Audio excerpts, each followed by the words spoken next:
Alright, so this one time, I was driving home late at night, and the snow started coming down hard. I was on this desolate stretch of highway, not a soul in sight, just me and the snow-covered road. My car sputtered and gave out, leaving me stranded in the freezing cold. I figured I had no choice but to try and find help. I started walking, hoping I'd come across someone or a place to get some help. And then, out of nowhere, I saw headlights in the distance. I felt relieved, thinking I was saved. As the car got closer, I could see there were a few people inside, and they pulled up beside me. They seemed nice enough, offering to help, saying they were heading in the same direction. I hesitated at first, but they seemed friendly, so I got in the car. The folks inside were chatty, asking me about where I was headed and making small talk. But something felt off about them, like there was this tension in the air that I couldn't quite place. They said they were going to a nearby lodge where they could call a tow truck for my car. I thought, great, maybe this won't be so bad after all. But as we drove, the lodge seemed farther and farther away, like we were going deeper into the woods. I started to get this knot in my stomach, this sense of unease. I asked them about the lodge, but they just kept reassuring me that we were almost there. The snowfall was getting heavier, making it hard to see anything beyond the headlights. Suddenly, the car jerked to a stop, and the engine died. Panic set in. I asked what was happening, but they stayed silent, their faces grim and menacing. That's when I noticed something was seriously wrong. They weren't here to help. They had something else in mind. Before I knew it, they dragged me out of the car. They were rough, overpowering me, and I realized I was in serious trouble. They were talking among themselves, saying things that made my blood run cold. I knew I had to get away. I bolted into the woods, running blindly through the thick snow, my heart pounding in my chest. I could hear them behind me, their voices echoing through the trees, and it felt like they were getting closer. I didn't know where I was going, but I just had to get away from those people. The darkness swallowed me, and the snow made it impossible to see anything. I stumbled and fell, the cold seeping into my bones. But I couldn't stop. Fear drove me forward. After what felt like forever, I found a small clearing and hid behind a fallen tree, trying to catch my breath. The woods were silent, except for the distant sound of their voices, getting fainter. I knew I couldn't stay there, so I pushed myself to keep moving. I trudged on, my body shaking from the cold and fear. And then, I saw a faint light in the distance. I couldn't believe my luck. It was a house, a small cabin hidden among the trees. I sprinted towards it, pounding on the door, desperate for help. The door swung open, and a man stood there, surprised to see me. I tried to explain what had happened, how those people had tried to hurt me, but he didn't understand. He looked confused and wary. That's when I saw them emerging from the woods, those same sinister people. They were closing in on the cabin, and my heart sank. I begged the man to let me in, but he just stood there, hesitant. I didn't have a choice. I had to get away from those people. I pushed past the man and into the cabin, locking the door behind me. I searched for something, anything, to defend myself with. They started pounding on the door, yelling and threatening. I was trapped, alone in this cabin in the middle of nowhere, with those sinister people trying to break in. I was terrified, praying for someone, anyone, to help me. Hours passed, and they didn't let up. It was like they were determined to get to me. I couldn't sleep, couldn't relax. I just huddled in a corner, clutching whatever I could find for protection. And then, as suddenly as it all began, it stopped. The pounding ceased, and there was this eerie silence. I stayed huddled in that corner, too scared to move, too scared to even breathe. Morning came, and I mustered the courage to check outside. They were gone. The fresh snow had covered any trace of their presence, leaving me alone in that desolate place.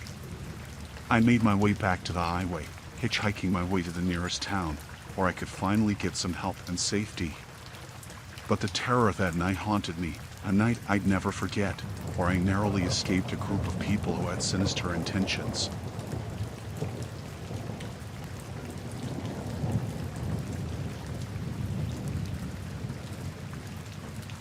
It was one of those chilling winter nights, and I was home alone, cozied up in my blanket, trying to shake off the cold. The wind howled outside, making the whole house creak and groan. It was dead silent inside, except for the occasional crackling of the fireplace. I must have dozed off on the couch when I woke to this faint sound. At first, I thought it was just the wind, but then it came again, a soft noise coming from the back door. I froze, straining my ears to listen. It sounded like someone was trying to open it. My heart started racing, and I hesitated, unsure of what to do. I wanted to dismiss it as nothing, but the feeling of dread settled in. The house was supposed to be empty. There shouldn't be anyone trying to get in. I tiptoed cautiously towards the back of the house, trying not to make a sound. I peeked through the curtains, but it was too dark to see anything. I could feel my pulse pounding in my ears as I reached for the doorknob, my hand trembling. I didn't know what to expect when suddenly the noises stopped. I stood there, frozen in place, trying to make sense of what just happened. That's when I heard a soft thud from inside the house. My blood ran cold. Someone was in the house with me. I couldn't move. Fear gripped me as I listened intently, the sound of footsteps echoing through the house. They were getting closer, slow and deliberate. My mind was racing, trying to figure out what to do. I wanted to call for help, but my phone was in the other room. I was trapped, my heart pounding in my chest. I didn't know who or what was in my house, but I knew I had to get away. I crept towards the hallway, trying to make as little noise as possible. The footsteps were getting louder, closer. Every creak of the floorboard sent shivers down my spine. I was praying for it to be a mistake, for it to be anything but what I feared. Then I saw him, a figure standing at the end of the hallway, barely visible in the dim light. My breath caught in my throat.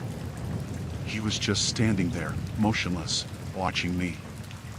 I couldn't make out his face. It was obscured by the shadows. I called out, my voice trembling, asking who he was and what he wanted. But there was no response, just this chilling silence that hung heavy in the air. I felt this overwhelming sense of dread, this gut-wrenching fear that I couldn't shake off. I wanted to run, to scream, but my body felt frozen, rooted to the spot. He started moving towards me, slowly, deliberately. My mind was screaming at me to run, to get away, but my legs wouldn't budge. I was trapped, cornered by this unknown intruder. As he got closer, I could see his eyes glinting in the darkness, reflecting the eerie light. There was something unsettling about his presence, something that sent shivers down my spine. I mustered all the courage I had left and bolted, racing towards the front door. I fumbled with the locks, my hands shaking uncontrollably. The footsteps were getting closer, faster. Just as I managed to unlock the door, I felt a hand grab my shoulder, and I turned, ready to defend myself. But there was nobody there. I was alone, standing in the empty hallway. I stumbled outside, gasping for breath, my heart pounding in my chest. I looked around, searching for any sign of the intruder, but there was nothing. It was like he had vanished into thin air. I called the police, my voice trembling as I explained what had happened. They arrived quickly, but there was no sign of forced entry, no evidence of anyone being in the house. I spent the rest of the night huddled in my car, too scared to go back inside. The fear and uncertainty gnawed at me, leaving me shaking to my core. To this day, I can't explain what happened that night. It felt like a chilling encounter with something I couldn't comprehend, something that still haunts me in the dead of night.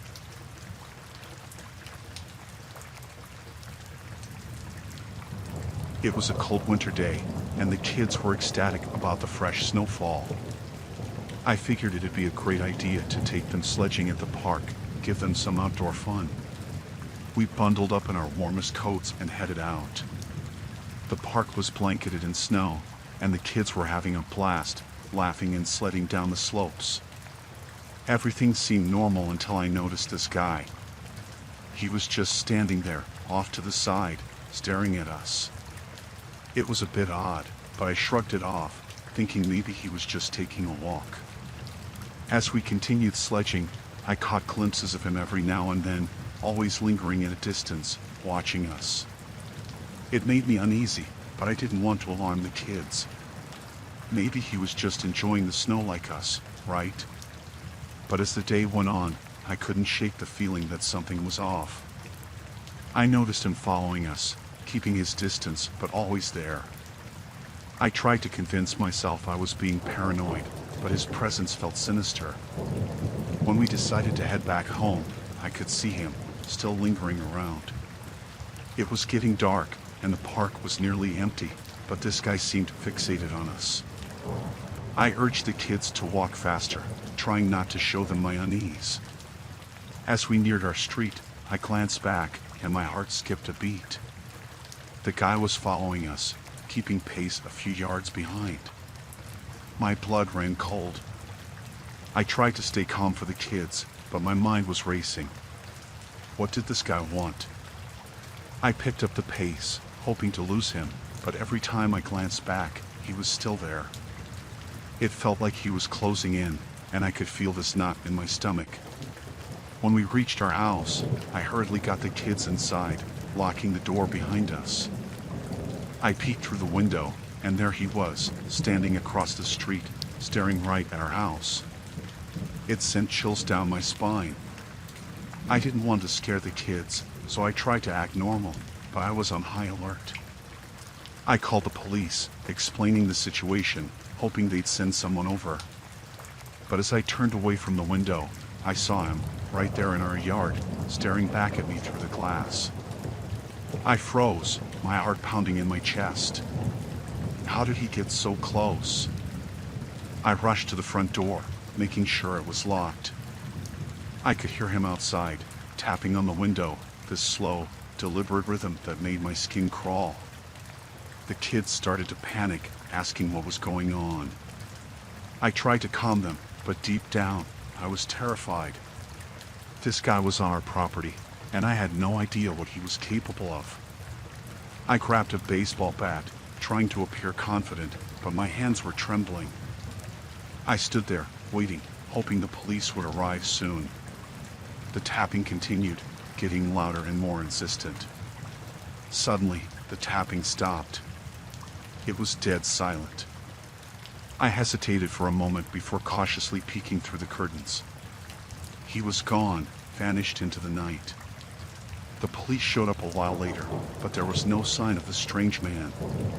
They said they'd keep an eye out in the area, but I couldn't shake off the fear. I didn't feel safe, and the thought that he might come back haunted me. The kids were shaken up, and I struggled to reassure them. I stayed up all night, keeping watch, jumping at every sound outside.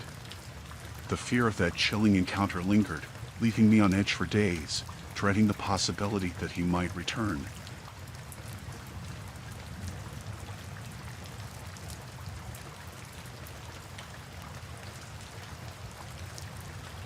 It was a bitterly cold winter night, the snow falling heavily outside. I was home alone, wrapped up in a blanket, trying to keep warm. I wasn't expecting anyone that night, so when there was a knock on the door, it startled me. I hesitated before opening it, unsure who would be out in this weather. There stood a young couple, shivering and pleading for help. They said their car got snowed in down the road and asked if they could use the phone to call for assistance. I felt sorry for them and wanted to help, so I let them in, not wanting to leave them out in the freezing cold. But something felt off. They seemed nervous, uneasy. The guy had a bandaged arm and looked like he was in pain. They were fidgety, their eyes darting around the house. I tried to ignore the nagging feeling in the pit of my stomach. I led them to the phone and offered to make the call for them. That's when I noticed they were getting increasingly agitated, whispering to each other in hushed tones. It made me uneasy, like I had let strangers into my home without knowing who they really were. I started to regret letting them in, but before I could do anything, they turned towards me, their expressions changing. The guy's eyes narrowed, and the girl's face twisted into a menacing glare. My heart raced, and I felt a knot forming in my throat. The guy lunged towards me, grabbing my arm tightly. I tried to pull away, but he was too strong. They started demanding things, asking for money, a car, anything to help them escape. The girl was blocking the door, preventing any escape. I tried to reason with them, telling them I couldn't help, but they were getting aggressive. They said they were on the run from the police, and they'd do anything to stay hidden, even if it meant causing harm. Fear gripped me as I realized the danger I was in. I tried to stay calm, to find a way out of this nightmare. I offered them what little cash I had, hoping it would satisfy them, but it only seemed to fuel their desperation. The guy's injured arm was bleeding through the bandage, and he winced in pain. The girl's eyes were filled with a wild determination, and it sent a chill down my spine. They were unpredictable, and I had no idea what they were capable of. I knew I had to act fast. I pretended to comply with their demands, slowly inching my way towards the door. But as I reached for the doorknob, the guy grabbed me, his grip tightening, his eyes filled with rage. I screamed for help, hoping someone, anyone, would hear me. But it was just me and them, trapped in this nightmare. I fought with all my strength, trying to break free, trying to push them away. With a burst of adrenaline, I managed to break loose and bolt towards the door. I ran out into the snow-filled night, not looking back, my heart pounding in my chest. I could hear them yelling behind me, but I didn't stop until I reached a neighbor's house and called the police. The authorities arrived soon after, but the couple was long gone. The police told me they were fugitives, wanted for some serious crimes. The realization hit me like a ton of bricks. I had narrowly escaped a dangerous situation. I stayed with a friend that night, too terrified to go back home. The chilling encounter replayed in my mind, haunting me. The feeling of fear and helplessness lingered, a constant reminder of the night I let strangers into my home, never suspecting the danger they posed.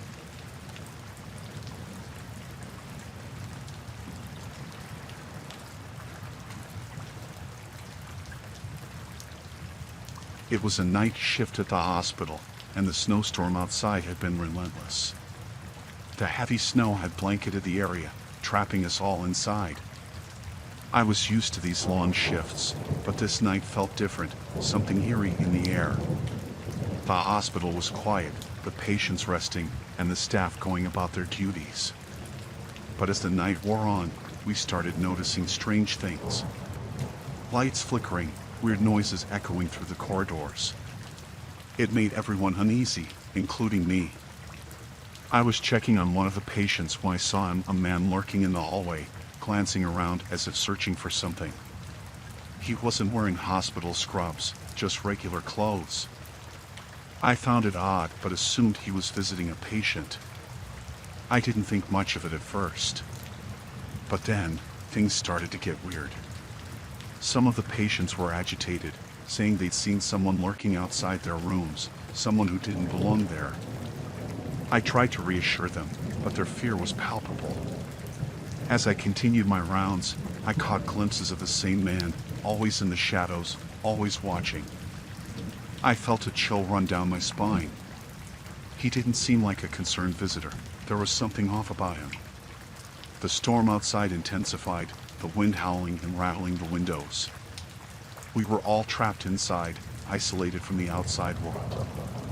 It was just us, the staff, and the patients, and this feeling of unease hung thick in the air. Then, the lights flickered again, but this time they went out completely. Panic spread through the hospital, patients calling out in fear, staff rushing around trying to calm everyone down. Amidst the chaos, I heard footsteps, slow and deliberate. I grabbed a flashlight and made my way towards the source of the sound. As I turned the corner, I saw him, the man from earlier. He was just standing there, his eyes fixed on me. I asked him if he needed any help, trying to keep my voice steady. But he didn't respond, just stood there, this unsettling silence hanging between us. I felt this sense of danger, this gut feeling that something was terribly wrong. Suddenly, he lunged towards me, his movements erratic and aggressive. I stumbled backward, trying to keep him at a distance. He was muttering something under his breath, something dark and incomprehensible. I yelled for help, hoping someone would hear me. The hospital was in chaos, and it felt like we were all alone, trapped in this nightmare. The man's eyes were wild, and I could see he was holding something, a sharp object glinting in the dim light. I tried to reason with him, to calm him down, but he was beyond reason. He was intent on causing harm. I backed away, trying to keep a barrier between us, praying for someone to come to my aid. Finally, another nurse appeared, and together we managed to create enough commotion to draw the attention of security.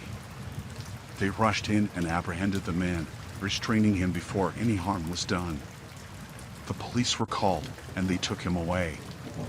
It turned out he was a patient's relative who had a history of mental illness and had somehow slipped past security. The storm eventually subsided, and order was restored in the hospital. But the chilling encounter with the disturbed man stayed with me, a reminder of the vulnerability we faced within the supposed safety of the hospital walls. It was a night of terror that none of us would soon forget.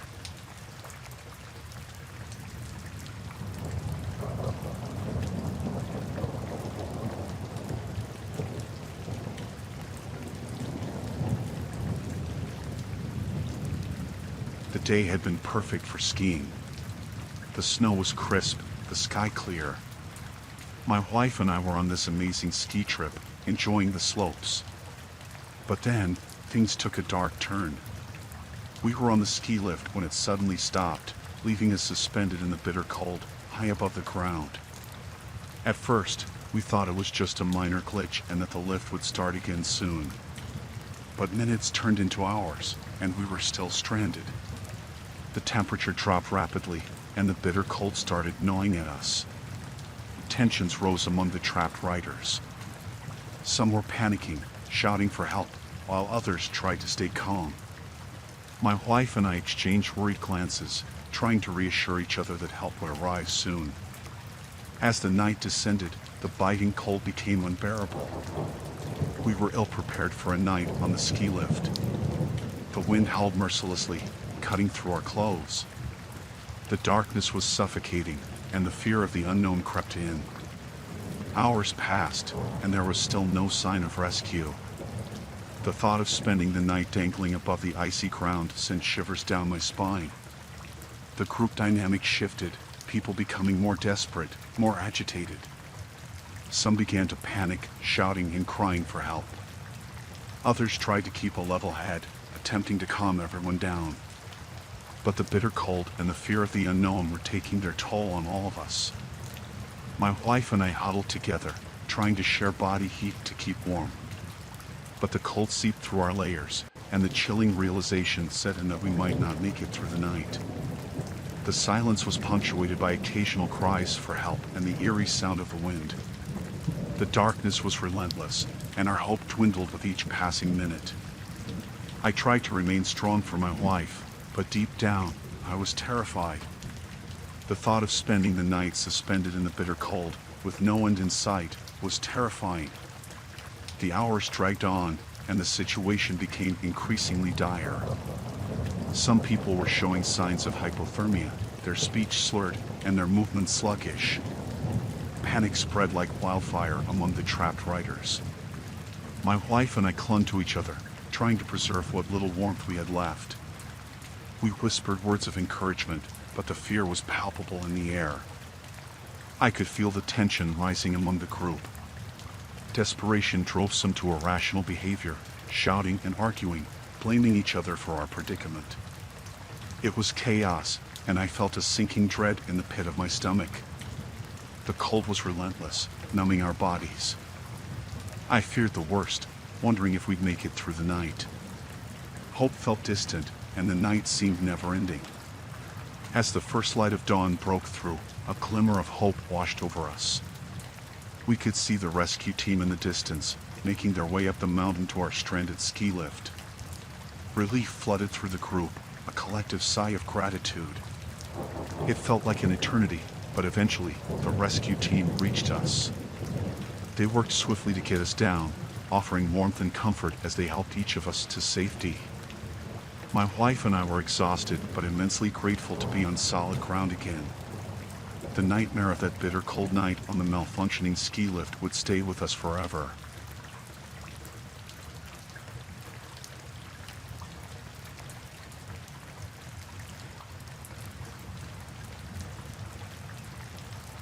It was a frosty winter morning, and I was heading to work.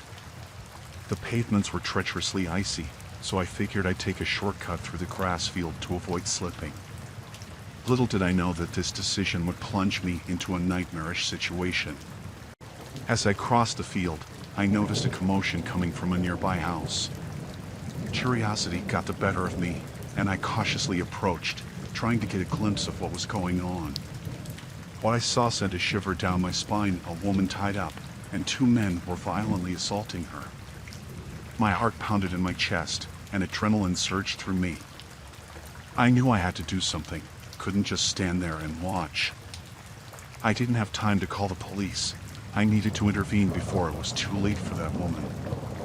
I crept closer, trying to devise a plan. But as I made my move, one of the men spotted me. Panic surged through me, and before I could react, they lunged at me, overpowering me with sheer force. I tried to fight back, to free myself from their grasp, but they were too strong. I could feel the pain shooting through my body as they relentlessly hit and kicked me. It was chaos, and I was completely outnumbered. Amidst the chaos, I managed to break free for a moment, but it was short-lived. They caught me again, their anger fueled by my interference.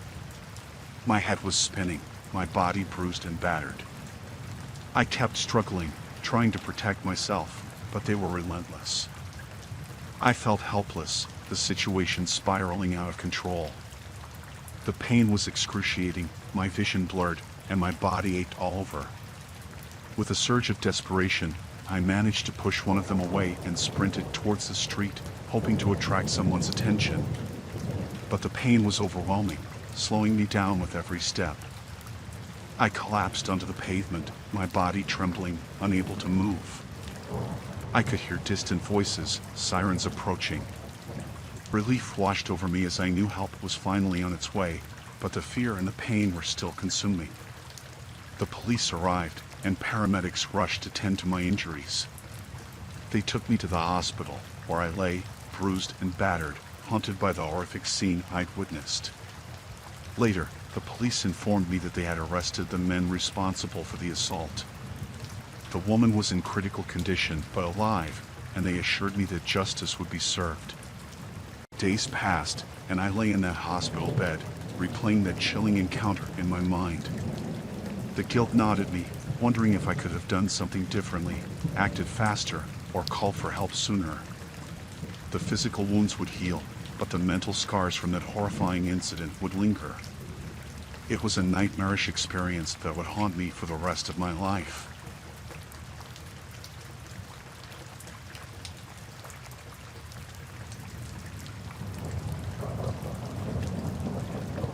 It was the night of our town's annual winter festival. My son and I were excited, ready to enjoy the festivities. The town square was lit up with colorful lights, the air filled with laughter and the aroma of hot cocoa. As we walked through the lively streets, something felt off. I couldn't quite put my finger on it, but an unsettling sensation crept up on me. I brushed it off, attributing it to the bustling crowds and the cold night air. As the evening progressed, a series of strange incidents began to unfold. A street lamp flickered ominously, casting eerie shadows across the square. I saw Mr. Reynolds, our quiet neighbor, standing on the outskirts, his gaze fixed on us. It made me uneasy, but I didn't dwell on it. As my son and I indulged in some festival treats, a sense of unease grew stronger. I noticed Mr. Reynolds again, this time lurking in the shadows, watching us with an unsettling intensity. His presence felt ominous, sending a chill down my spine. Amidst the merry atmosphere, odd occurrences continued. Some of the lights around the festival stalls began to dim inexplicably. The cheerful ambience of the festival was overshadowed by a creeping sense of dread. I tried to distract my son, to shield him from the growing unease.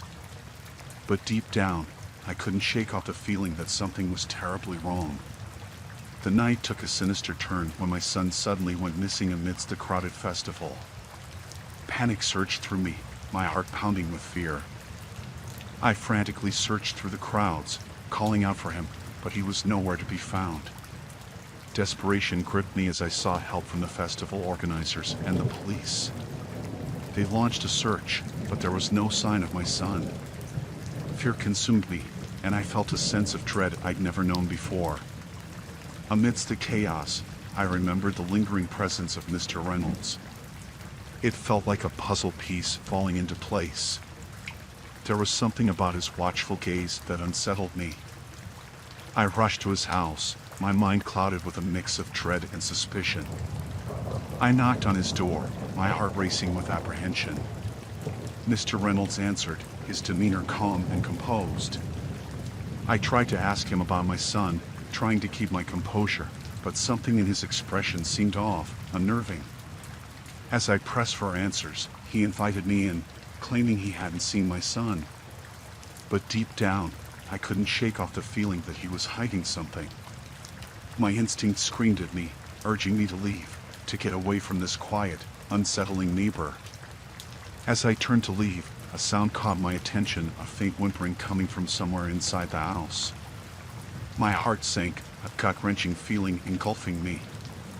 I demanded to know what was going on, my voice shaking with a mix of fear and fury. Suddenly, Mr. Reynolds' demeanor changed. His calm facade shattered, replaced by a chilling smile. In that moment, I realized the horrifying truth. It was him. He had my son.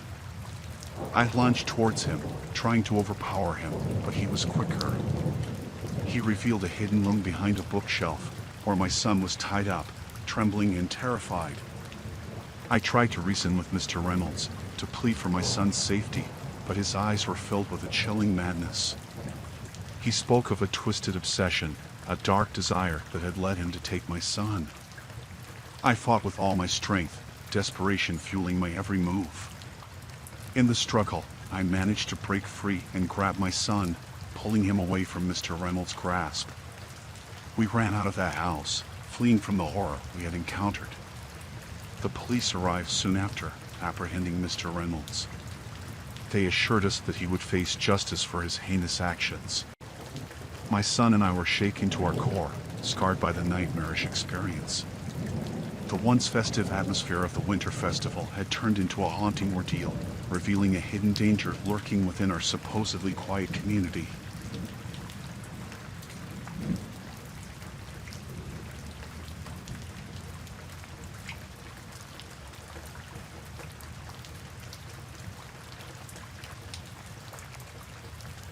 The winter getaway at the ski chalet was meant to be a relaxing break for my family, a chance to unwind from the chaos of daily life. The snow-capped mountains and the isolated landscape seemed like the perfect retreat. Little did I know that this trip would spiral into a nightmare beyond imagination. The first few days were blissful. We skied, enjoyed the breathtaking scenery, and relished the tranquility of the mountains. But one evening, as darkness settled over the chalet, a sense of unease crept in. There was a knock on the door, a knock that shattered the serene atmosphere. I hesitated before opening it, not expecting any visitors. 3 men stood outside, their faces obscured by hoods, their demeanor threatening. They forced their way inside, overpowering us with an air of menace. My family was petrified, and I felt a surge of fear and helplessness. These men were after something, and it wasn't just our belongings. They demanded ransom, claiming they knew about my success in the stock market, assuming I could pay them handsomely. Their words were laced with malice, and their intentions were crystal clear: to exploit our wealth for their gain. I tried reasoning with them, pleading for the safety of my family, but they were unrelenting. The chilling reality sunk in: we were being held captive in our own chalet by ruthless strangers. Their threats were terrifying. They warned us not to contact the authorities, insisting that they were watching our every move. The isolation of the snowy landscape amplified our vulnerability, leaving us at the mercy of these criminals. We were subjected to psychological torture, our captors monitoring our every action. They confiscated our phones, cutting off any means of communication with the outside world. Fear paralyzed us, and time seemed to stand still in that secluded chalet. The days dragged on, and the situation grew increasingly dire. My family and I were living in constant fear, our every move dictated by these captors. The chilling thought that our lives could be at stake loomed over us. We tried to maintain some semblance of normalcy, but the tension in the air was suffocating. We were prisoners in our own home, the walls closing in on us with each passing moment. Our captors made it clear they were waiting for the ransom, and until then, we were at their mercy. We lived in a state of constant fear, unsure of what each day would bring. The nights were the worst. The eerie silence of the isolated chalet magnified our fears. Every creak of the floorboards, every gust of wind against the windows sent shivers down our spines, a constant reminder of our perilous situation. Days turned into a blur, and hope felt like a distant memory. We clung to each other, finding solace in the unity of our family amidst the terror that surrounded us. But just as abruptly as they had arrived, the captors disappeared, leaving us shaken and traumatized. The ordeal had scarred us deeply, a harrowing experience etched into our minds forever. The authorities were notified, and they launched an investigation, but the captors were never apprehended. We returned home, grateful for our safety, yet haunted by the nightmare we had endured.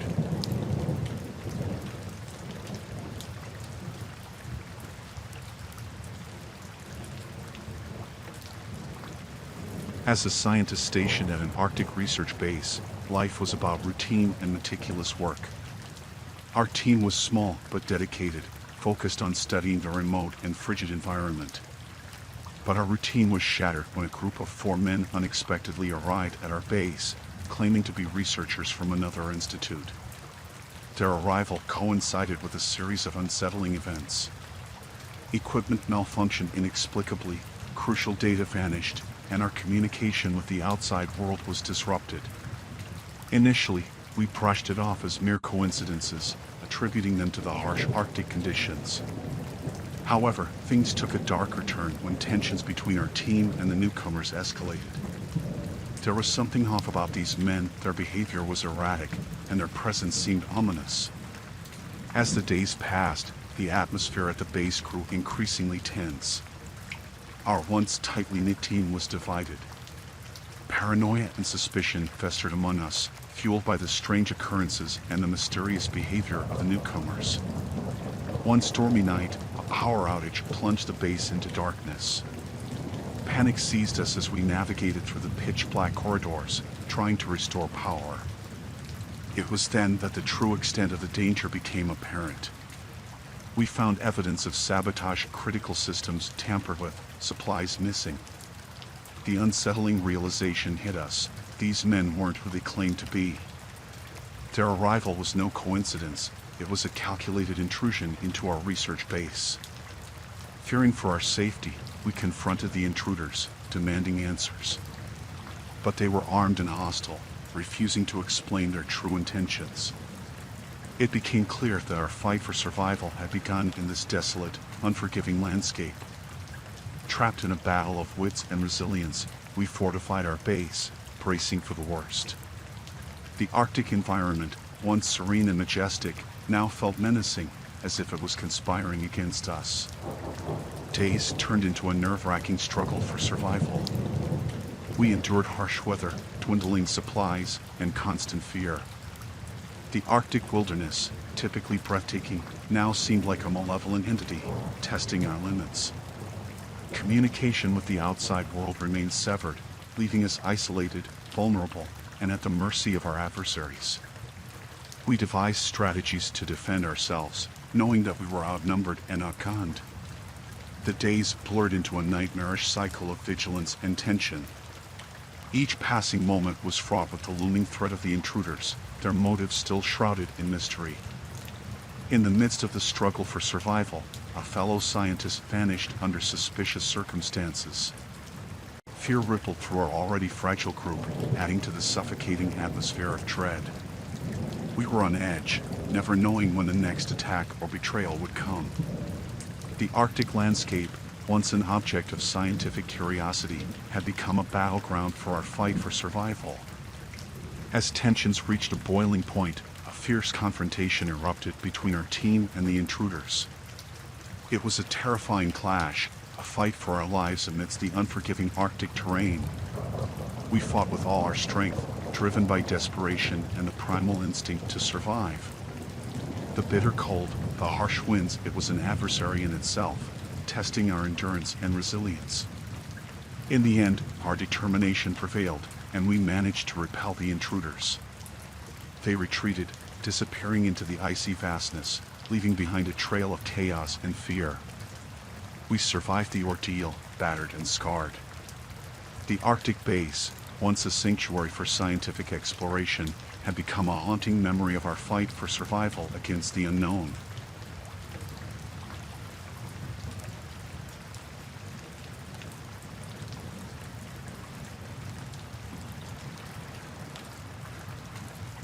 As an ice road trucker, I was used to the solitary stretches of empty, icy roads.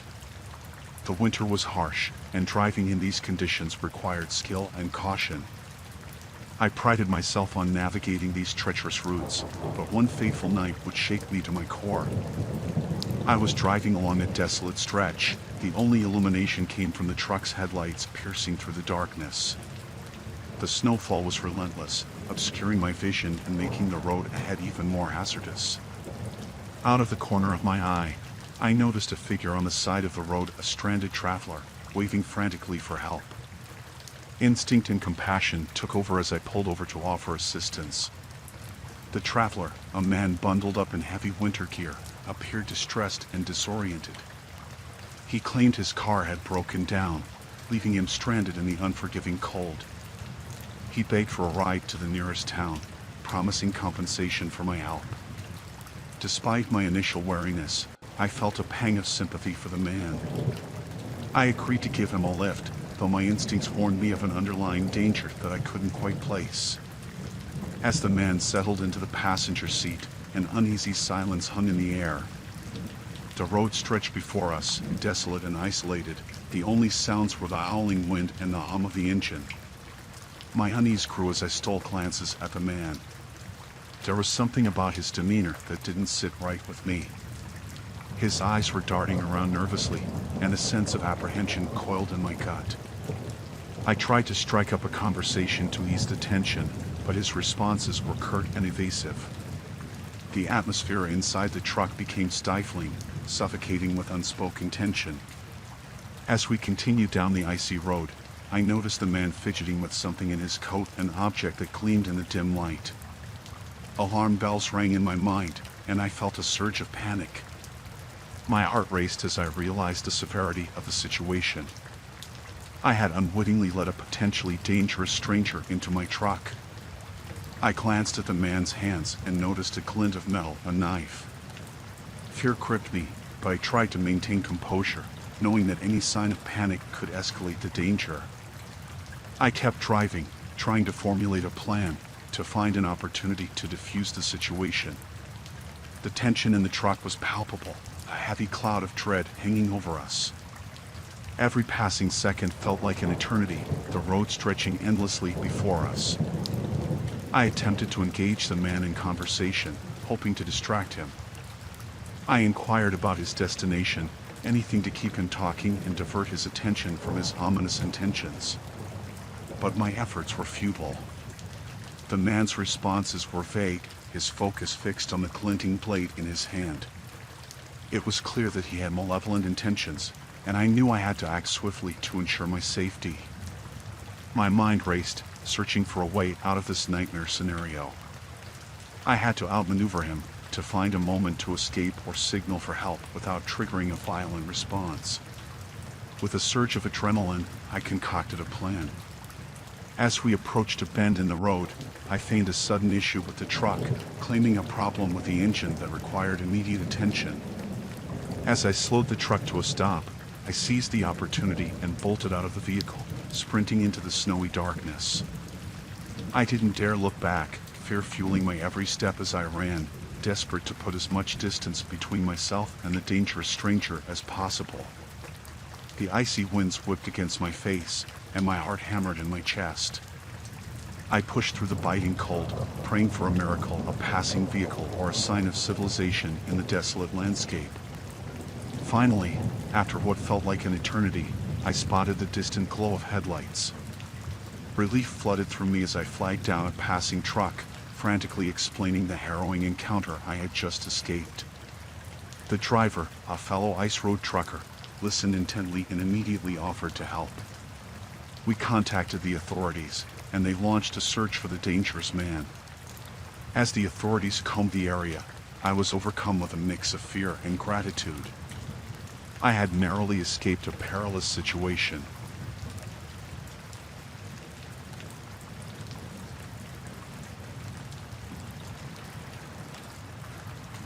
It was a winter morning like any other. I was a kid then, around 10 years old, waiting at the bus stop for my ride to school. The bitter cold nipped at my skin, and the icy ground crunched beneath my feet. As I stood there, shivering in the biting wind, a car pulled up beside me, a beat-up sedan with tinted windows. My instincts tingled with unease, but I tried to brush it off, assuming it was someone lost or asking for directions. The driver rolled down the window, and a man, his face obscured by a scarf and a hat pulled low, leaned over and asked me a strange question. He inquired about directions to a street that didn't exist in our town, a name that sounded foreign and made up. I felt a knot form in my stomach, a sense of foreboding creeping in. There was something off about the situation, something about the man's demeanor that sent chills down my spine. I stuttered, trying to respond, but the words got caught in my throat. The man's eyes bore into mine, and a wave of discomfort washed over me. It was then that I noticed another figure in the back seat, shadowy and indistinct. My heart pounded with fear, and I could feel the hairs on the back of my neck standing on end. A cold sweat broke out on my forehead as a sense of impending danger gripped me. Without warning, an instinctual alarm bell went off in my mind, urging me to get away. With a surge of adrenaline, I bolted, leaving my school bag behind, and sprinted down the street, my heart racing faster than my feet. I dared not look back, terrified of what I might see. I heard the screech of tires behind me, fueling my terror, my legs pumping harder as I raced through the cold winter morning. The sound of the car's engine grew louder, and I knew they were following me. Panic consumed me as I veered into side streets, desperately trying to lose them in the maze of the neighborhood. I darted into alleys, behind buildings, and through backyards, each step fueled by sheer terror. The frosty air burned in my lungs as I sprinted, my breaths coming in ragged gasps. My mind raced, thoughts jumbled with fear and confusion. I couldn't comprehend why someone would chase after a kid like me, what their intentions were, but I knew I had to get away. My legs ached, my chest burned with exertion, but I pushed myself to keep running. The streets felt endless, the winter landscape a blur of snow and fear. I chanced to glance behind me, and to my horror, I saw the car closing in, the shadowy figures inside visible in the rearview mirror. It spurred me on, driving me to run faster, fueled by an overwhelming dread of what would happen if they caught me. I heard shouts, muffled voices carried by the wind, but I didn't stop. I pushed harder, my small legs carrying me as fast as they could. Finally, after what felt like an eternity, I stumbled upon a busy street.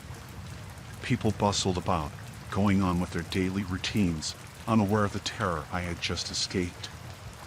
I frantically flagged down a passerby, breathless and in tears, trying to explain the horrifying ordeal that had just unfolded. The stranger, sensing my panic, offered to help and called the police. The authorities arrived promptly, but the car and its occupants were nowhere to be found. I recounted the chilling encounter, every detail etched into my memory with terrifying clarity. The police assured me they would investigate, but the fear lingered, haunting my thoughts long after that morning. I never knew the true intentions of those people in the car, but the memory of that chase, the sheer terror of being pursued, would stay with me as a nightmare I wished I could forget.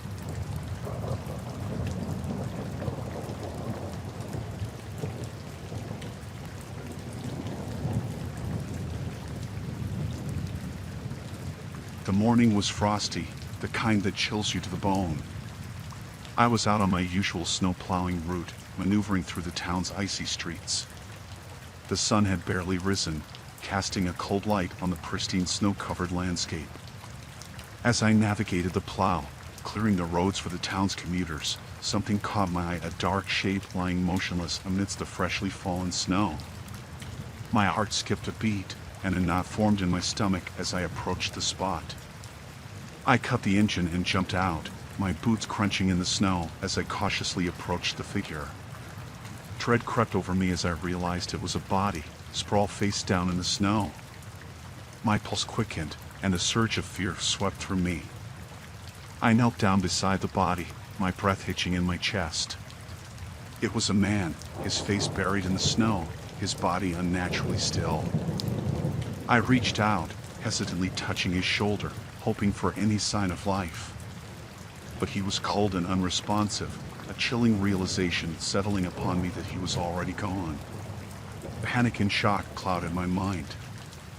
I fumbled for my phone, my fingers trembling as I dialed emergency services, my voice shaking as I reported the grim discovery.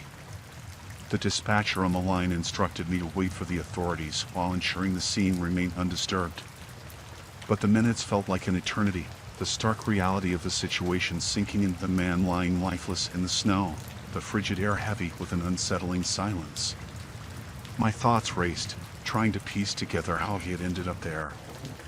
Was it an accident, a tragic slip on the icy ground, or something more sinister? Questions swirled in my mind, but I dared not disturb the scene, waiting anxiously for the arrival of the police. When the authorities finally arrived, I guided them to the spot where I had found the body. Their expressions mirrored my shock as they examined the scene, meticulously documenting the grim discovery.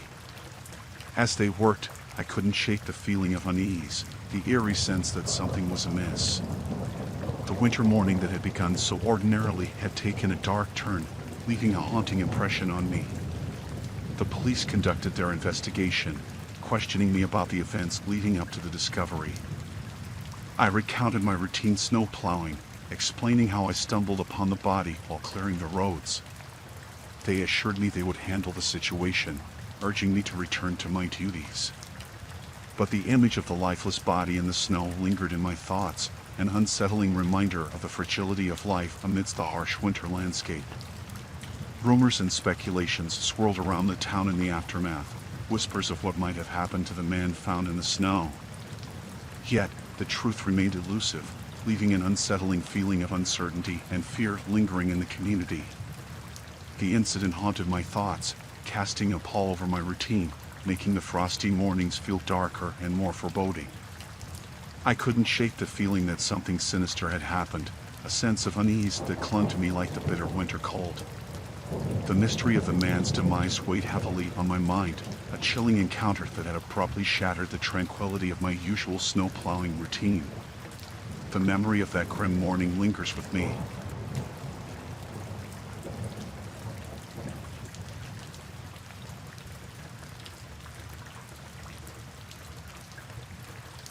The Airbnb we booked was a small, cozy house nestled in a quiet, remote location, a perfect getaway from the chaos of our lives. My wife and I were trying to rekindle our failing relationship, hoping the solitude and tranquility of this winter retreat would help us reconnect. As the snow fell softly outside, Blanketing the surroundings in a serene white, we settled into the quaint house, hoping for a peaceful stay. However, the tension between us lingered, casting a shadow over the otherwise picturesque setting. Late one evening, as the darkness enveloped the area, there was a sudden knock at the door. I glanced at my wife, both of us exchanging confused looks. Who would be visiting us in this remote location at such a late hour? As I opened the door, my heart sank. Two unfamiliar men stood on the doorstep, their faces obscured by the dim light cast from inside the house. They were rough-looking, their demeanor unsettling, and an icy wave of apprehension washed over me. The taller of the two men spoke, his voice low and gruff, claiming their car had broken down, asking to use our phone to call for help. The request seemed innocent enough, but something about their presence felt off, sending alarm bells ringing in my mind. My instinct screamed at me to refuse, to send them away, but the desperation in their eyes made me hesitate. Before I could respond, my wife intervened, offering to make the call for them, her voice strained with unease. As she stepped away to fetch the phone, the shorter man's gaze bore into mine, sending shivers down my spine. A sense of dread gripped me, an inexplicable feeling that something was terribly wrong. Suddenly, the atmosphere shifted. The men's demeanor became more aggressive, their stance intimidating. My heart raced as a surge of fear flooded my veins. I knew we were in danger. My wife returned with the phone, but the taller man abruptly lunged forward, pushing his way into the house, followed closely by his accomplice. Panic engulfed me as I realized the direness of the situation. I tried to reason with them, to urge them to leave, but they were adamant, their intentions menacing. My wife and I exchanged terrified glances, a silent understanding passing between us. We needed to get out, to escape from these strangers who invaded our sanctuary. With trembling hands, I grabbed my wife's arm, silently signaling to run. We bolted for the door, adrenaline coursing through our veins, but they were faster, blocking our exit with menacing grins etched on their faces. A chilling realization washed over us. We were trapped, cornered by these two intruders. Panic seized my throat, and a fight or flight instinct surged within me. Without a second thought, I pushed my wife behind me, attempting to shield her from the looming threat. The men's demeanor turned hostile, their voices growing louder, demanding our compliance. In a desperate bid to protect my wife, I tried to reason with them, my voice trembling with fear. But reason fell on deaf ears, their intentions clear. They were here for something more than just help. A surge of adrenaline fueled my actions, and I lunged forward, attempting to create an opening for us to escape. In the chaos that ensued, a scuffle broke out, fists flying, and shouts echoing through the small house. My wife and I fought desperately for our lives, but the odds were against us. We were outnumbered, overwhelmed by these menacing strangers whose faces I couldn't even see in the dim light. Amidst the chaos, a glimmer of hope emerged, a window left unlocked, our only chance of escape. With sheer determination, we made a break for it, crashing through the window and into the biting cold of the winter night. We ran blindly through the snow, our breaths coming in ragged gasps, adrenaline masking the freezing temperatures. The distant sound of the men's shouts spurred us on, urging us to keep going. Our hearts pounded in our chests as we fled into the darkness, seeking refuge, seeking safety. Every step felt like an eternity, fear and desperation guiding our path through the wintry landscape. Finally, after what felt like an eternity, we stumbled upon a neighboring house, frantically pounding on the door, begging for help. The residents, startled by our distress, quickly let us in, offering refuge and calling the authorities. As the police arrived and we recounted the harrowing ordeal, relief washed over us. Yet, the trauma of that night lingered, haunting us with the chilling realization that our peaceful winter getaway had turned into a fight for survival, a nightmare that shattered the serenity of our escape.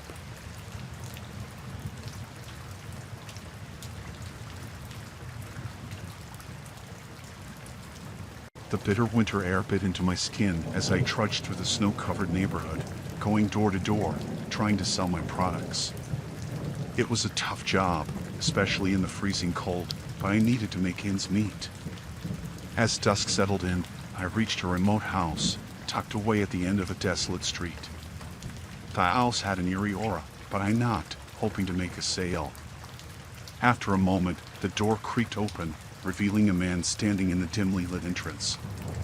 His piercing gaze made me shiver, a mix of suspicion and hostility emanating from him. He was tall, with a weathered face and eyes that seemed to hold dark secrets.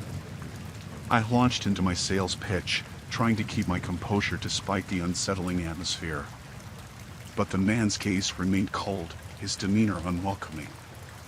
He didn't seem interested in what I had to offer. As I was about to wrap up, he abruptly invited me inside, his voice devoid of warmth. I hesitated, feeling a knot of apprehension forming in my stomach, but the offer felt almost impossible to refuse. I stepped inside cautiously, the door closing behind me with an ominous thud. The interior was dimly lit, the air heavy with a suffocating silence. Unease settled in as I glanced around, noticing the sparse furnishings and the lack of warmth in the house. The man gestured towards a seat, his expression unreadable. I tried to make small talk, attempting to break the tension, but the man remained silent, his eyes fixed on me with an unsettling intensity. I couldn't shake off the feeling that something was terribly wrong. Suddenly, his demeanor shifted. His voice turned icy as he started asking intrusive questions, delving into personal details that made me increasingly uncomfortable. I tried to deflect, but he persisted, his probing questions growing more sinister with every passing moment. Alarm bells rang in my mind as I realized I needed to leave. My attempts to excuse myself were met with a chilling threat, his voice dripping with malice. I could feel the hairs on the back of my neck stand on end as I glanced around for an exit, my heart pounding with fear. The man's sudden hostility and the oppressive atmosphere sent a chill down my spine. I stood up, my hands trembling, and made a move towards the door, my heart racing with a sense of impending danger. But before I could reach the exit, the man blocked my path, his face contorted in a menacing glare. Panic surged through me as I realized I was trapped, caught in the grip of a stranger's unpredictable hostility. With a surge of adrenaline, I pushed past him, racing towards the door, desperate to escape the looming threat. But he grabbed me by the collar, his grip like a vice, pulling me back with a strength that sent shockwaves of terror through me.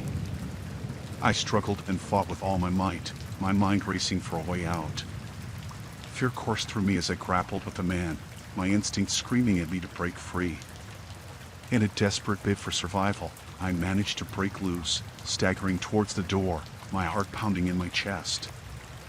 I flung the door open and dashed out into the biting cold, the freezing air burning my lungs as I sprinted away from the ominous house. My breaths came in ragged gasps as I ran, fueled by sheer terror and the urgency of escape. I didn't dare look back, my sole focus on getting as far away as possible from that house, from that chilling encounter. As I reached the safety of the main road, I glanced back once, seeing the dark silhouette of the house looming against the winter sky. The memory of that terrifying encounter would haunt me for a long time.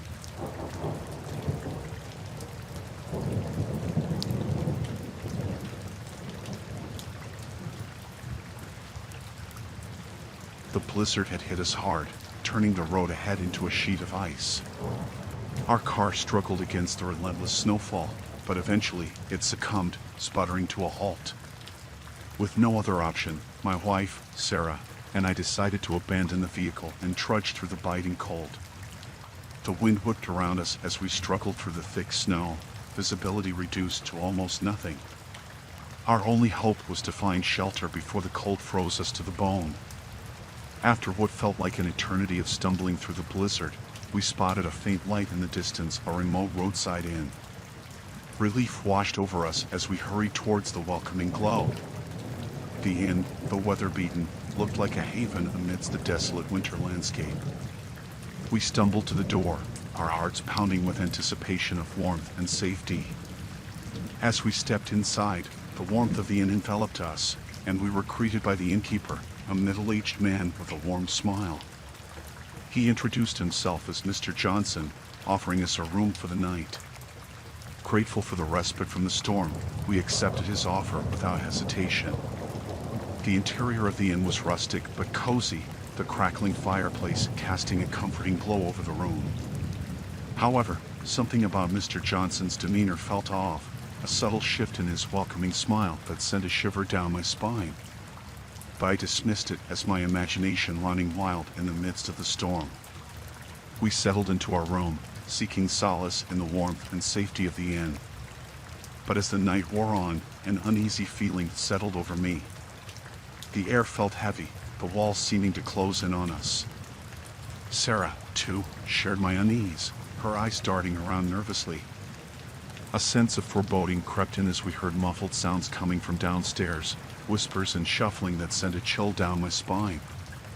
I decided to investigate, leaving Sarah in the safety of our room. As I crept downstairs, the once welcoming inn now seemed eerily quiet, devoid of any signs of life. I found Mr. Johnson huddled in a corner, muttering to himself in a frantic manner. His demeanor had changed drastically from the genial host we had encountered earlier. The air crackled with an unsettling tension, and my instinct screamed at me to leave, to get Sarah and flee this place. Before I could turn and rush back to our room, Mr. Johnson noticed my presence. His gaze snapped towards me, his eyes glinting with a manic fervor that sent a jolt of terror through me. His words were disjointed, nonsensical, but filled with an underlying threat that chilled me to the core. Without warning, he lunged towards me, his movements erratic and violent. I managed to dodge his grasp and sprinted back upstairs, my heart racing with fear. I burst into our room, frantic, urging Sarah to grab our things and leave immediately. But as I explained the urgency of the situation, a bone-chilling realization struck us: our room had no windows, no means of escape. Panic set in as we heard heavy footsteps thundering up the stairs, followed by Mr. Johnson's deranged laughter echoing through the hallway. There was no time to waste. We frantically searched for an escape route, but the room was barren, devoid of any exits. The walls seemed to close in on us, suffocating us in this nightmarish trap. As Mr. Johnson reached our door, his demeanor had turned sinister, a twisted smile etched across his face. He brandished a rusted knife, the glint of metal sending a surge of terror through us. With adrenaline coursing through my veins, I looked around desperately for anything to defend ourselves. In a stroke of luck, I spotted a loose floorboard, wielding it as a makeshift weapon, preparing to fight for our lives. As Mr. Johnson lunged towards us, I swung the wooden plank with all my might, managing to fend him off momentarily. Sarah and I seized the opportunity, rushing past him in a desperate attempt to escape. We sprinted down the dark hallway, the sound of Mr. Johnson's maniacal laughter echoing behind us. The inn seemed like a maze, the corridors twisting and turning, disorienting us in our frantic bid for freedom. Finally, we stumbled upon a back door, a glimmer of hope in the darkness. With trembling hands, I forced it open, the cold night air hitting us like a wave of relief. We raced into the blizzard, our only goal to put as much distance between us and that nightmarish inn as possible. The blizzard raged on, the biting cold clawing at us as we stumbled through the snow. But the sense of freedom outweighed the freezing temperatures as we continued, not stopping until the inn was nothing but a distant, haunting memory. Though shaken to our core by the terror we had faced, we were alive, our survival against the odds a testament to our sheer determination. The sinister inn and its unhinged innkeeper were now behind us, leaving us with haunting memories of a nightmarish encounter that would forever linger in our minds.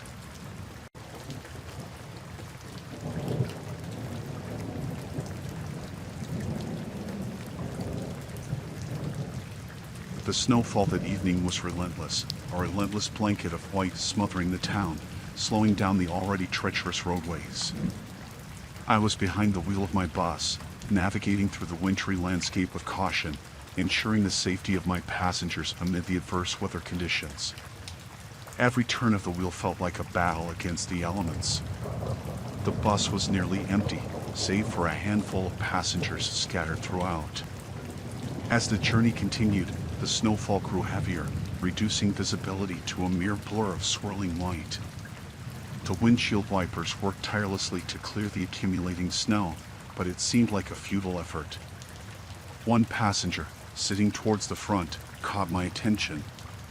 He was tapping impatiently on the window, urging me to speed up, claiming he was in a hurry. I glanced at him through the rearview mirror, sympathetically gesturing that the conditions made it unsafe to go any faster. Another 20 agonizing minutes crawled by before I reached the next scheduled stop. The same impatient passenger approached me, his frustration evident in his voice. He was irate, demanding to know why I was taking so long, his impatience turning into aggression. I calmly explained the hazardous road conditions and assured him of our continued journey, but he wasn't appeased. His demeanor grew increasingly hostile, his words laced with anger and impatience. I did my best to maintain composure, but his aggressive behavior sent a shiver down my spine. As I resumed the journey, the bus trudged along the snowy roads, the wheels gripping the icy pavement with difficulty. The passenger's impatience seemed to intensify with every passing minute. He paced back and forth in the aisle, muttering under his breath, the frustration emanating from him palpable. Suddenly, he stormed up to the front, his face contorted with rage. He demanded I stop the bus immediately, unwilling to tolerate the delay any longer. Panic surged within me as his volatile behavior escalated.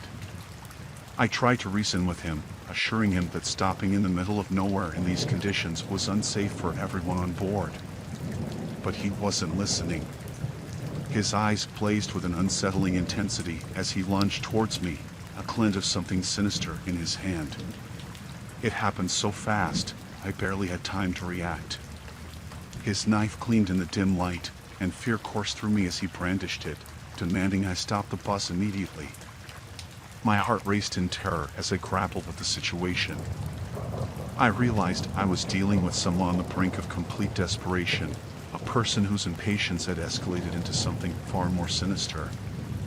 His grip tightened on the weapon, and panic seized the air within the bus. With trembling hands, I signaled that I would comply with his demands, doing my best to mask the fear that gripped me. The safety of the passengers was paramount, and I prayed for a solution to present itself. Just as I prepared to pull over, a sudden commotion erupted from the back of the bus. Passengers rallied together, restraining the aggressive man, and managed to disarm him. Amidst the chaos, someone had managed to contact the authorities. With the situation diffused, the man was apprehended, and the police arrived swiftly. Relief washed over me as the authorities took charge of the situation, bringing an end to the harrowing ordeal. The bus was cleared, and the passengers, visibly shaken but unharmed, were safely escorted away. I remained in a daze, the chilling encounter replaying in my mind. The thought of how close the situation had come to a devastating outcome left me rattled, my hands still trembling from the adrenaline rush. As I resumed my route, the snowy landscape blurred outside the bus window, a stark reminder of the chilling encounter I had just survived.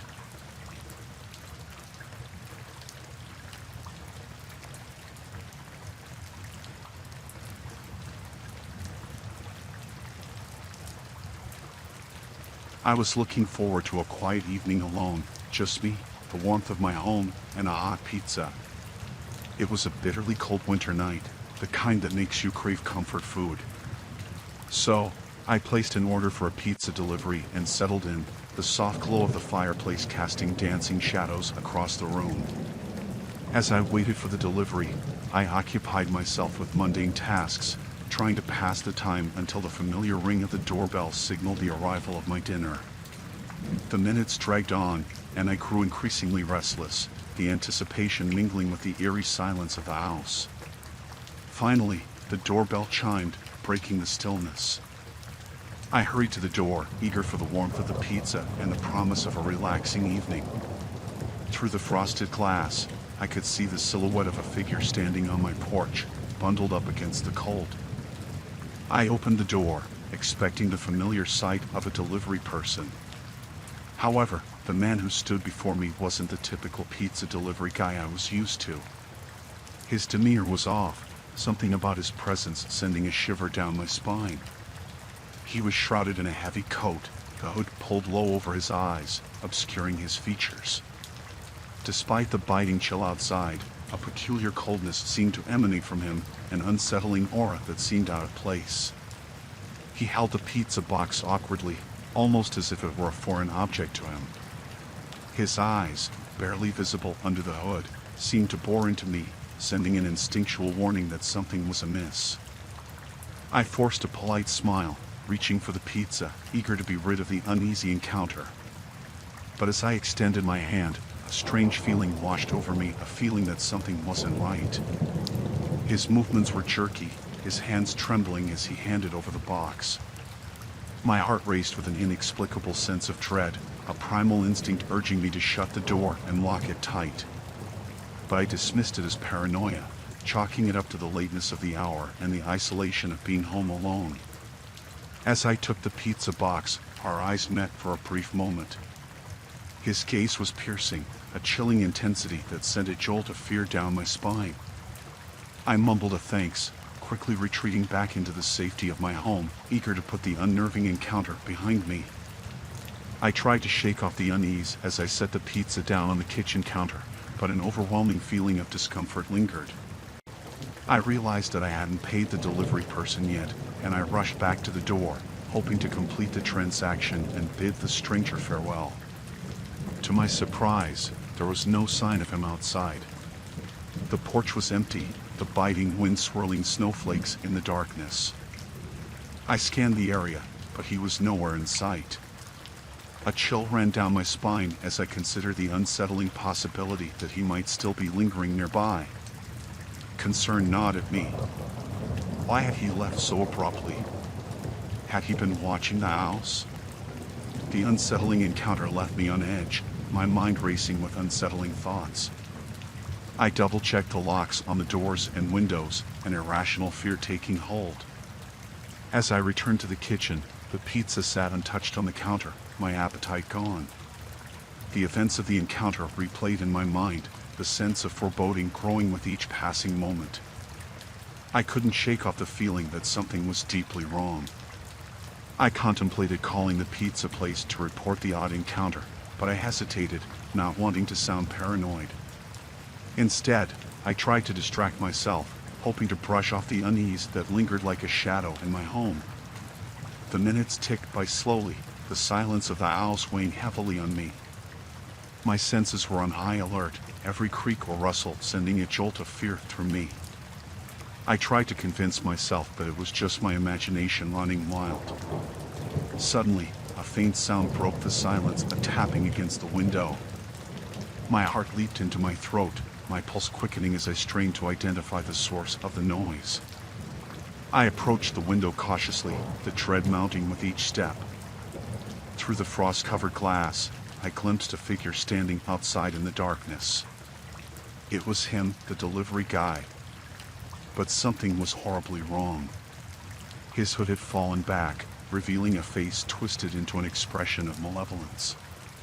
His eyes were fixed on me, filled with an unsettling intensity that froze me in terror. He pressed his face against the window, his breath fogging the glass as he mouthed something unintelligible. Fear gripped me, rendering me motionless as I watched his frantic gestures. Without warning, he raised a hand, tapping on the window with an urgency that sent a shiver down my spine. I stumbled backward, scrambling away from the window, my mind racing with panic. What did he want? Why was he back? My first instinct was to call the police, but fear paralyzed me. I fumbled for my phone, my hands trembling violently. In a surge of desperation, I dialed 911, my voice trembling as I relayed the chilling encounter to the dispatcher. As I waited for help, my eyes darted towards the window, dreading what I might see. The figure was gone, leaving only the empty darkness of a winter night. The minutes stretched into an agonizing eternity as I huddled in fear, the seconds ticking by. The distant wail of sirens broke the silence, signaling the arrival of the police. Relief flooded through me, accompanied by a lingering sense of dread. The officers arrived swiftly, their presence a welcome sight in the midst of the chilling ordeal. I recounted the harrowing encounter to them, the fear and anxiety pouring out in a jumble of words. They conducted a thorough search of the area, but there was no trace of the mysterious pizza delivery guy. They assured me they would patrol the neighborhood and investigate further. As the police took my statement, I couldn't shake off the feeling of vulnerability, the fear that the encounter might not be over. The night dragged on, the events replaying in my mind like a nightmare I couldn't wake up from. The police advised me to stay vigilant and keep my doors locked. They promised to increase patrols in the area and assured me of their continued vigilance. Despite their reassurances, the sense of unease lingered, leaving me on edge for the rest of the night. As dawn broke, a sliver of relief washed over me. The night of terror seemed to have passed, but the chilling memory of the encounter would stay with me.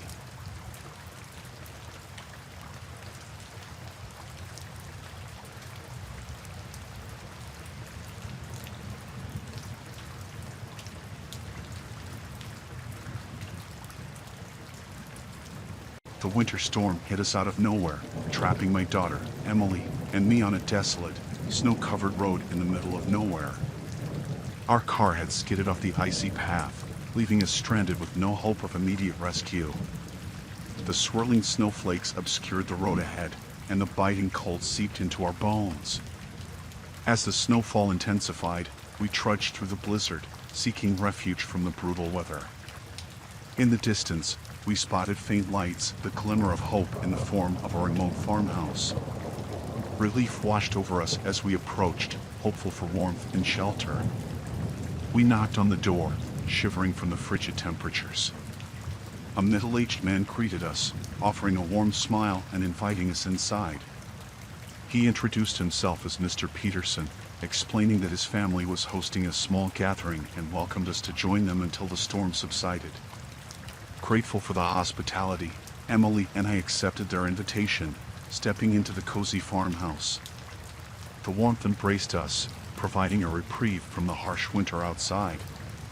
The family seemed amiable, gathered around a crackling fireplace, exchanging stories and laughter. However, as the night wore on, a sense of unease crept in. The jovial atmosphere of the gathering gradually turned unsettling. The family members' behavior appeared odd, their smiles lingering a little too long, their eyes carrying an unsettling glint that I couldn't quite decipher. Emily and I exchanged uneasy glances, sensing something was amiss, but we couldn't pinpoint the source of our discomfort. The storm outside raged on, the wind howling relentlessly, making it impossible to leave. As the night progressed, the family's demeanor shifted, their gestures growing more intrusive. They insisted we stay for dinner, and though hesitant, we accepted their offer, trying not to offend our hosts. The dinner was an uncomfortable affair. The family's behavior became increasingly peculiar, their questions probing, their gazes intense. I noticed subtle hints of aggression beneath their seemingly welcoming facade, sending a shiver down my spine.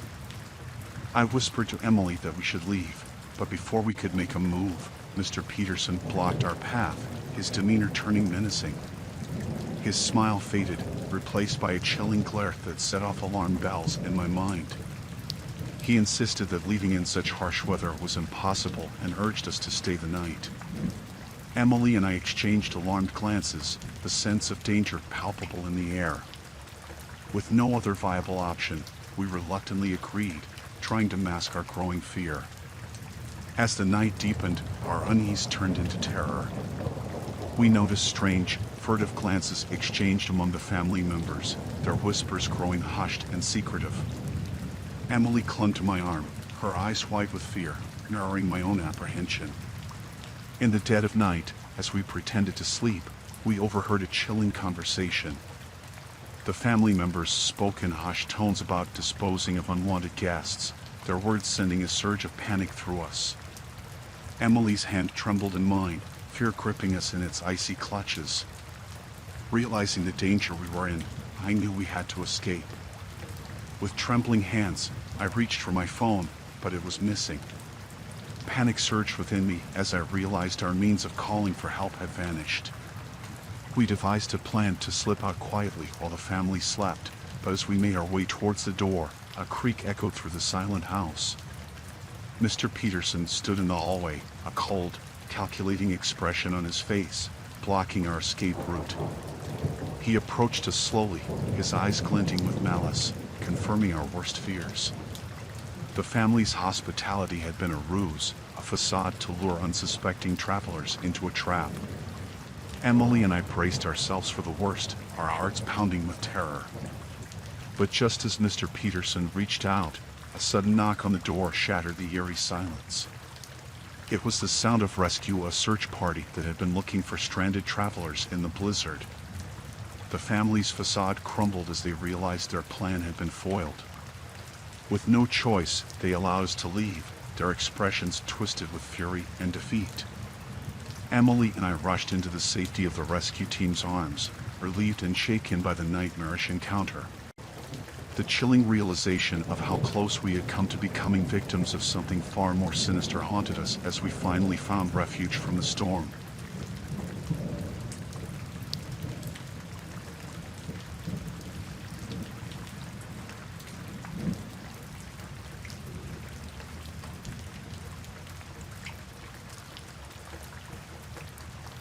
The winter air was biting as our team of explorers set out on a treacherous expedition through uncharted territories.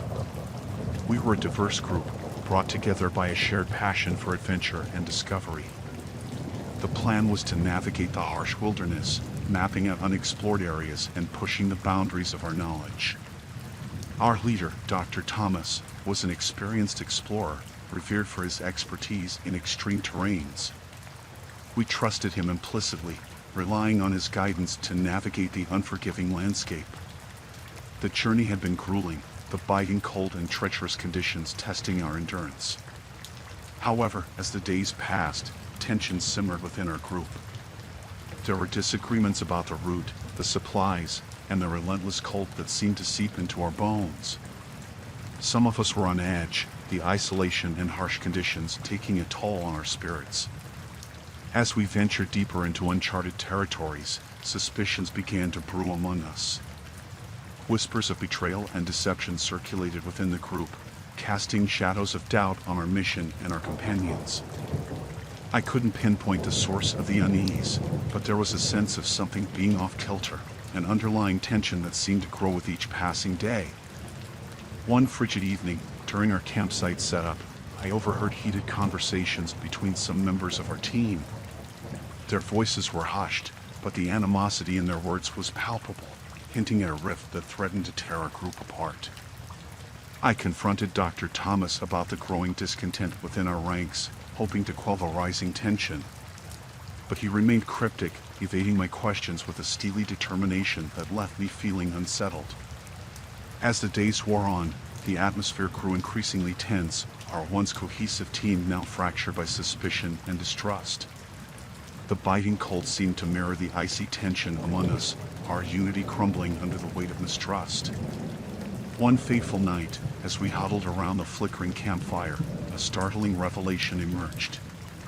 It was revealed that someone among us had been secretly tampering with our essential supplies, sabotaging our provisions. The accusation sent shockwaves through our group, sowing seeds of fear and paranoia. Dr. Thomas attempted to quell the rising panic, urging us to remain united in the face of adversity.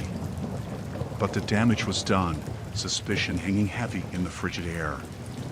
With each passing day, the sense of unease escalated. We were on edge, constantly watching each other, unsure who among us could be the traitor, the one threatening our survival in this harsh wilderness. As the biting cold continued to gnaw at us and our supplies dwindled, desperation set in. We became more divided, each member wary of the other, the once unified team now fractured by fear and mistrust. One morning, I awoke to a chilling discovery. Dr. Thomas, our revered leader, was missing. Panic surged through the group as we searched frantically for any sign of him. His absence cast a shadow of uncertainty and fear among us, leaving us vulnerable and exposed in the merciless winter landscape. The realization hit us hard. Our leader, the one we had entrusted our lives to, had vanished without a trace. The sense of betrayal and deception was palpable, sending shockwaves of fear through our dwindling group. As we pressed on, navigating the brutal terrain without our leader, the atmosphere grew increasingly hostile. Accusations flew, fingers pointed, and mistrust festered among us like a festering wound. Amidst the chaos, an ominous storm brewed on the horizon, threatening to engulf us in its wrath. The relentless cold intensified, snow and wind whipping at our exposed faces, our situation growing increasingly dire. With our provisions depleted and tensions escalating, the bitter cold and harsh conditions became our greatest adversaries. The fear of betrayal from within our own ranks loomed larger than the unforgiving wilderness surrounding us. As we struggled to survive, battling not just the elements but also the betrayal that had fractured our group, a chilling realization dawned on us: we were in a fight for our lives, against both nature and the unseen threat lurking among us. The betrayal within our team had turned our once thrilling expedition into a nightmarish fight for survival in the heart of a merciless winter. Despite the overwhelming odds stacked against us, we refused to succumb to the darkness that threatened to engulf us. With determination burning in our hearts, we rallied together, striving to maintain some semblance of unity amidst the chaos and suspicion. In the face of the relentless storm and dwindling supplies, we held on to a sliver of hope, clinging to the belief that we could overcome the treacherous circumstances that had befallen us. With an unwavering resolve to survive, we focused on finding a way out of the bleak situation. Hours turned into days as we forged ahead, enduring the biting cold and relentless blizzard, our spirits battered but not broken. Through sheer perseverance and solidarity, we managed to uncover traces of Dr. Thomas's whereabouts. It turned out that he had ventured ahead, seeking help from a nearby outpost due to an emergency. His sudden absence had been a misunderstood act of necessity, not betrayal. Relief flooded through our team as we learned the truth. It was a bittersweet realization, knowing that our leader hadn't abandoned us but had ventured out to seek aid for our beleaguered group. Bolstered by this revelation, we united our efforts, working tirelessly to navigate the harsh wilderness and survive the unforgiving elements. We forged ahead, each step forward a testament to our resilience and determination. Despite the odds stacked against us, we managed to push through the relentless storm and the mistrust that had threatened to tear us apart. The unity we once shared slowly began to resurface, bringing a glimmer of hope amidst the desolate landscape. Days stretched into what felt like an eternity, but our unwavering perseverance finally paid off. Through sheer determination and unyielding teamwork, we stumbled upon a remote outpost, a beacon of safety amidst the relentless blizzard. As we entered the sanctuary of the outpost, relief washed over us like a warm embrace. We were safe, rescued from the clutches of the unforgiving wilderness that had tested our limits and unity. Our journey had been harrowing, an arduous test of survival and camaraderie in the face of treacherous conditions.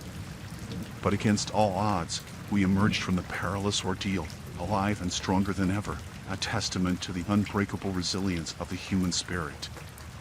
The chilling betrayal and deception that had threatened to tear us apart had ultimately strengthened our bond, solidifying our determination to overcome adversity together.